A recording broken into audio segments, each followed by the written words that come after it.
If you've been a Christian for any period of time, you've probably been challenged at some point, either by somebody who's not a Christian or who's somebody who holds to a kind of a heretical view of Jesus. They might ask you, well, how do you know that Jesus, I don't even think Jesus thought Jesus was God. I don't see a single place in Scripture where Jesus said, I am God.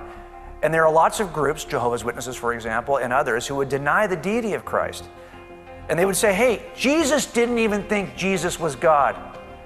Well, is that true?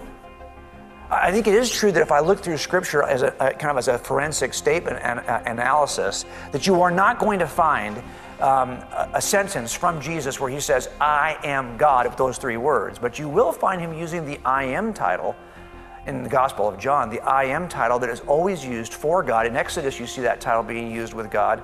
And he uses it, and by the way, they understood what he was saying, because the first thing they wanted to do in response to him calling himself the great I am is they wanted to stone him for blasphemy. So apparently they got it. They understood it. But I want to give you a piece of evidence that maybe you've been reading over that I first noticed when I applied forensic statement analysis to the Gospels, and I thought pretty cool. I want to give it to you. Did Jesus think that Jesus was God? I think so, just based on the way he spoke. If you go back through the Old Testament and look at any prophet of God, he will always say, thus saith the Lord. The Lord Almighty says, thus saith the Lord Almighty. You will always see that before any proclamation made by a prophet.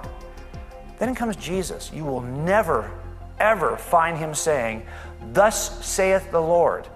Thus saith the Lord Almighty. No, he says, verily, verily, I say to you. Truly, truly, I say to you. Jesus flips it. He never talks about the Lord Almighty. He simply says, I say it to you. Why is he doing that? Because clearly, he put himself in that same position. And he understood his own divinity. So sometimes you have to read between the lines a little bit and look for those words that give away larger meaning. Jesus called himself the great I am and always talked as though he was God in a way that the other prophets who preceded him never did. Jesus clearly understood himself to be God.